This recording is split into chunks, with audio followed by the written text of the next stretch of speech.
palace guards were shouting and running everywhere. "The royal treasure is gone. All the gold, all the cowrie shells, everything has disappeared." But Prince Olajide was not running. He sat quietly under the big Iroko tree in the palace courtyard. You guys will not find the missing gold and the cowries shell. They are gone. What did he know that no one else did?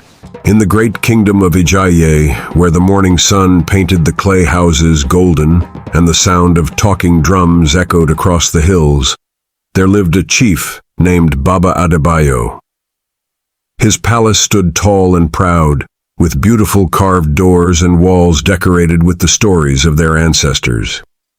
But the most precious thing in that palace was not the treasure room filled with gold and precious beads.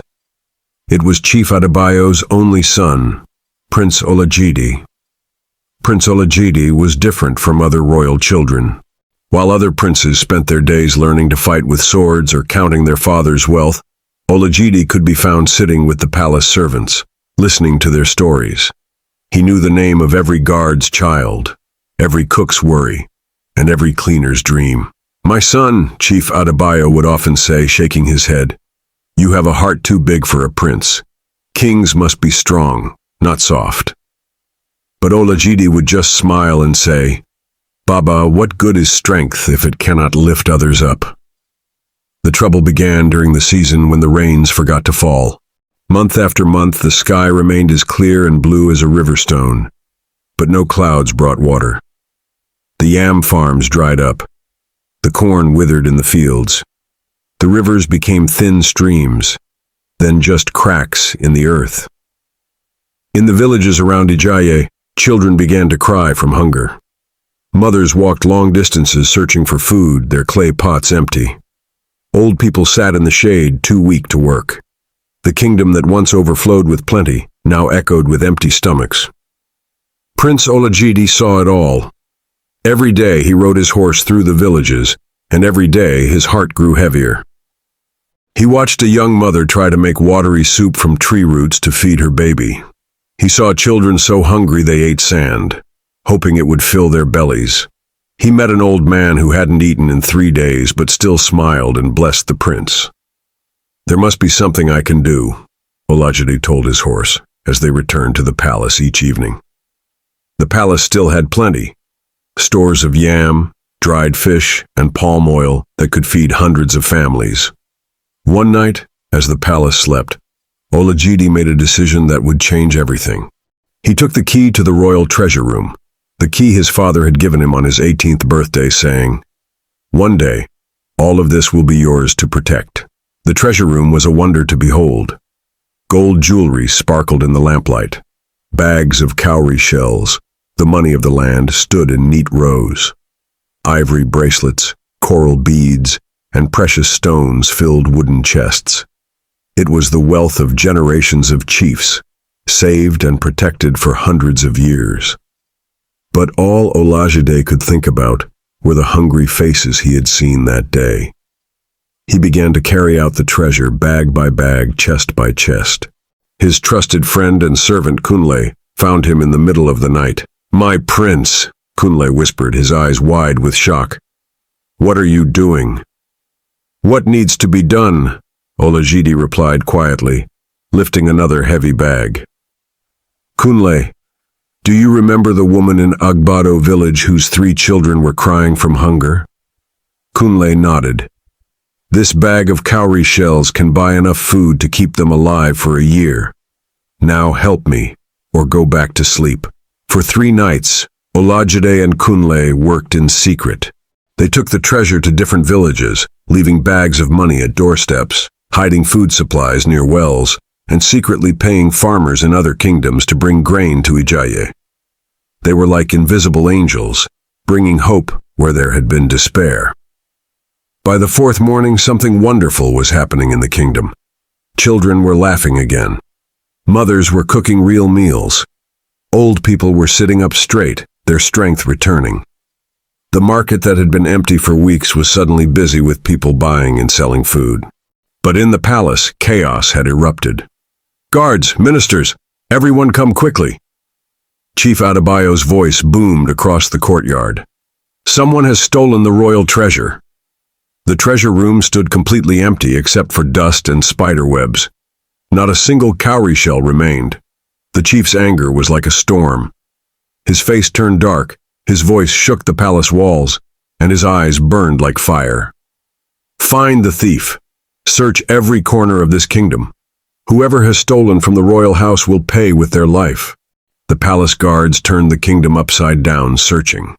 They questioned merchants, searched houses, and followed every possible clue. But they found nothing. No stolen goods, no suspicious wealth, no evidence of any crime. Meanwhile, Prince Olajide continued his daily rides through the villages. But now his heart was light. Everywhere he looked, he saw the results of his secret gift. The woman in Agbado village was cooking a pot of rich stew for her children. The old man who had been starving was now sitting with friends, sharing roasted corn. Children were playing instead of crying. But Olajide's joy was mixed with worry. He knew the truth would come out eventually. What would happen when his father discovered what he had done? The answer came sooner than he expected. Minister Gbadebo, his father's chief advisor, was a man with sharp eyes and a suspicious mind. He had noticed something others had missed. Prince Olajide was the only person in the palace who didn't seem surprised or worried about the missing treasure. "My chief," Minister Gbadebo said privately to Chief Adebayo, "I have been thinking, who else had access to the treasure room? Who else knew where everything was kept?" Chief Adebayo's face went pale as the meaning became clear. "No," he whispered. "Not my son. Olajide would never—" "Think about it, my chief. He has the key. He knows the palace better than anyone. And have you noticed? He is the only one who is not worried about finding the thief."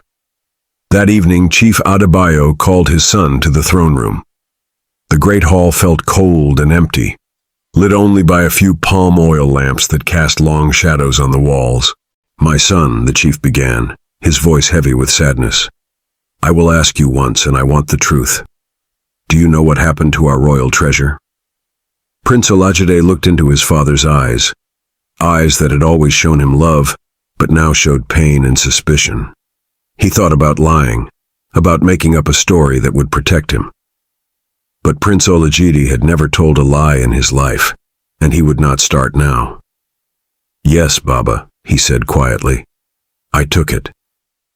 The words hit Chief Adebayo like a physical blow. He stumbled backward, his hand clutching his chest.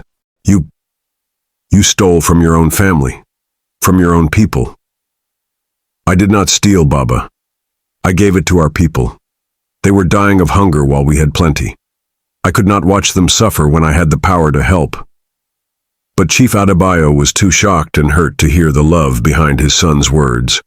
All he could see was betrayal. "You have disgraced our family name," he shouted.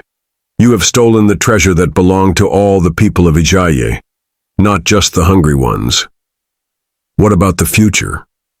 What about the kingdom's security? What about the trust people placed in us to protect their wealth?" Minister Gbadebo stepped forward. "My chief, there is only one punishment for someone who steals from the royal house, even if that someone is your own son." Chief Adebayo closed his eyes, and when he opened them, they were filled with tears. But his voice was firm. "Prince Olajide, you are no longer my son. You are no longer a prince of this kingdom. Take nothing with you, not even the clothes of royalty. Leave Ijaye now and never return. If you are found within our borders after tomorrow's sunrise, you will be treated as any other thief." Olajide felt his heart break into 1,000 pieces, but he stood straight and proud. "I understand, Baba. I am sorry for the pain I have caused you, but I am not sorry for feeding the hungry." That night, Prince Olajide left the only home he had ever known. He walked out of the palace wearing simple clothes, carrying nothing but a small pouch of water and a piece of bread that Kunle had secretly given him. As he walked through the village gates for the last time, something strange happened. The people he passed, the woman from Agbado village, the old man who had been starving, the children who had been crying from hunger. They all looked at him with curious expressions. Some seemed to recognize something familiar in his kind face, but none of them knew the truth about their mysterious benefactor. For months, the former Prince Olajide wandered from town to town, kingdom to kingdom. He had no money, no home, no family. He begged for food and slept under trees. His royal hands, once soft and clean, became rough and dirty. His clothes became torn and faded. His stomach often cramped from hunger, the same hunger he had tried so hard to prevent in others. But even as a beggar, Olajide's kind heart remained unchanged. When someone gave him 2 pieces of bread, he would always share one with another hungry person. When he found work for a day and earned a few cowrie shells, he would give some to a mother with crying children. Even in his own suffering, he could not stop caring for others. In Ijaye, things were not going well for Chief Adebayo. The famine continued, and without the royal treasure to help, more and more people were suffering. The chief found himself unable to help his people in their time of greatest need. He had protected the treasure from his son's theft, but now he watched helplessly as his kingdom slowly died of hunger. Worse still, he could not forget his son's words. "I did not steal, Baba. I gave it to our people." Every night, those words echoed in his mind. Every day he wondered if he had made a terrible mistake. Minister Gbadebo tried to comfort him. "You did the right thing, my chief. A ruler must be strong. If we let people take what they want, even for good reasons, we will have no kingdom left to rule." But Chief Adebayo was no longer sure. 1 year after Prince Olajide's banishment, something extraordinary happened in the kingdom of Ijaye. It was the night of the full moon, and the sky was clear and bright. Chief Adebayo was lying in his bed, unable to sleep, when a brilliant light filled his room. In that light appeared the most beautiful woman he had ever seen. She wore white clothes that seemed to be made of moonbeams, and her presence filled the room with peace and power. Chief Adebayo knew immediately that this was no ordinary person. This was Yemoja, the great river goddess, one of the most powerful spirits of the Yoruba people. "Chief Adebayo." Her voice was like the sound of flowing water, gentle but mighty. "I have come to speak to you about justice." The chief fell to his knees, trembling. "Great goddess, I am your servant." "Where is your son?" Yemoja asked. I banished him. He stole from the royal treasury." The goddess's laugh was like the sound of rain on a roof, not mocking but sad. "Foolish man, your son did not steal. He gave.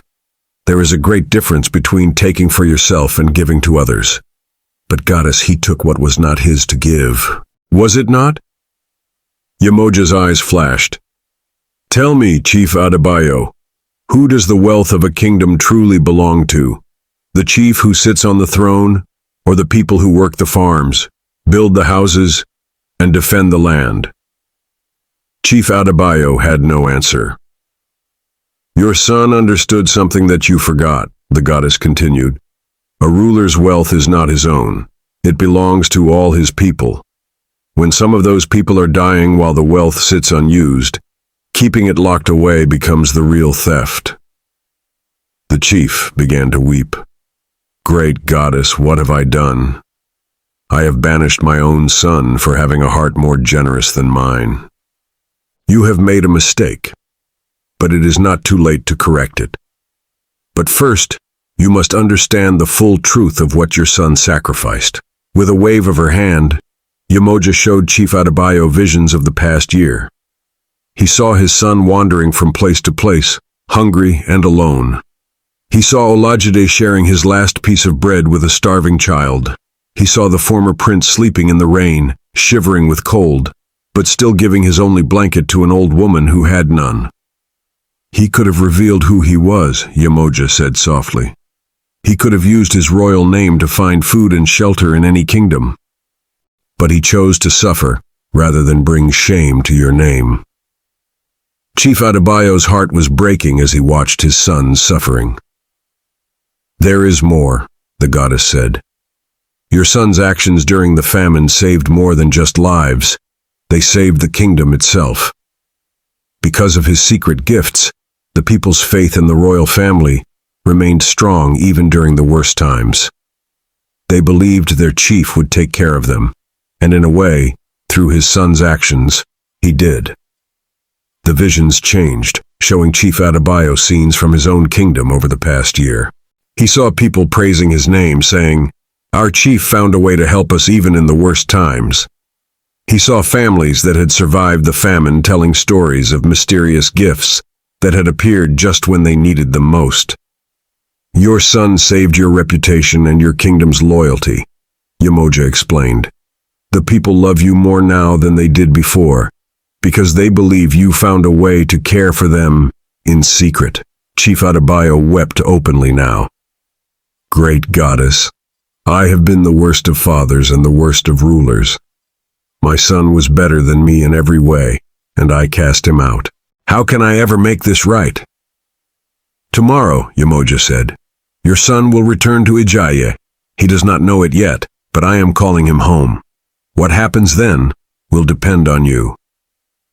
The goddess began to fade, but her final words rang clearly. "Remember, Chief Adebayo, the measure of a ruler is not how much wealth he can accumulate, but how much suffering he can prevent."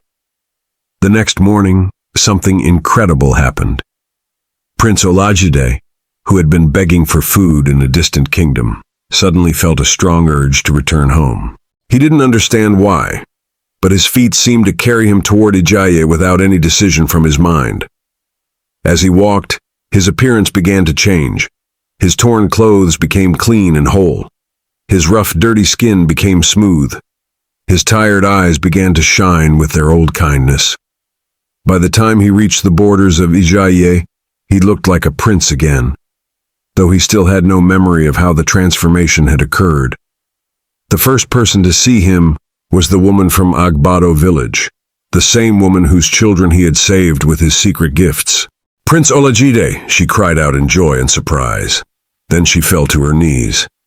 "My prince, it was you. You were the one who saved my children." "I don't understand," Olajide said, confused. "How do you know?" "Your eyes," she said, tears streaming down her face. "I always remembered the kindness in your eyes when you used to ride through our village. And last night I had a dream. The goddess Yemoja came to me and showed me the truth. You gave away everything to save us." Soon a crowd gathered. More and more people began to recognize their secret benefactor. The old man who had been starving came forward. "My prince, you gave me life when I was ready to die." A mother with 3 children bowed before him. "You saved my babies when they were crying from hunger." As word spread through the kingdom, people came running from every village. They all wanted to see the prince who had sacrificed everything to save them. They brought gifts, the best food they had, beautiful clothes they had made, and flowers from their gardens. "No, no," Olajide protested. "I am no longer a prince. I am banished from this kingdom." But the people would not listen. They surrounded him with love and began to escort him toward the palace, singing and dancing as they walked. In the palace, Chief Adebayo heard the commotion and came out to see what was happening. When he saw his son approaching, surrounded by celebrating people, his heart nearly burst with joy and shame.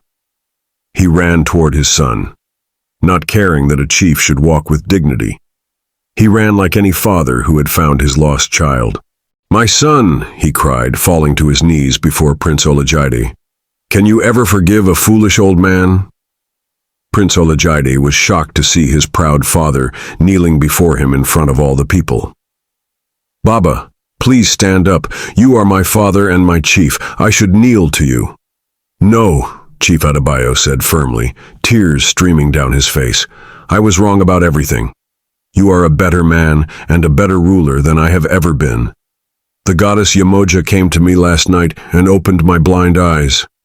I see now that what I called theft was actually the greatest act of leadership this kingdom has ever seen."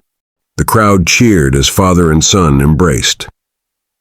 But Chief Adebayo was not finished. He stood up and spoke to all the people gathered there. People of Ijaye, I have something to confess to you. For the past year, you have praised my name for helping you during the famine. You believed that I found secret ways to get food and money to you during our darkest time. But I did nothing.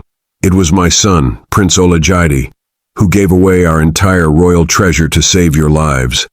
Gasps of amazement rose from the crowd. I was so blind that I called him a thief and banished him from our kingdom. But he was not a thief. He was the truest leader any people could hope for. Today, I want to make things right. Chief Adebayo removed the royal crown from his head and held it out to his son. Prince Olajide, you have proven yourself worthy to lead our people. I am old and have made too many mistakes. Will you take the crown and become the chief this kingdom deserves? But Prince Olajide shook his head gently.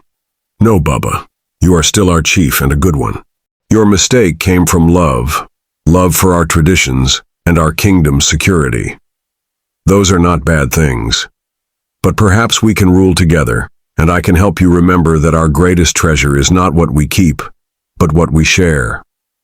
The crowd cheered even louder at these wise words. That very day, Chief Adebayo declared a great festival. He announced that from that time forward, a portion of the royal treasury would always be set aside to help the people in times of trouble. He also declared that Prince Olajide would be his co-ruler, making decisions together about how to best serve their people. The people of Ijaye, inspired by their prince's generosity, began to work together like never before. Farmers shared seeds with each other. Craftsmen taught their skills to young people for free. Merchants gave fair prices and sometimes helped those who couldn't afford to pay.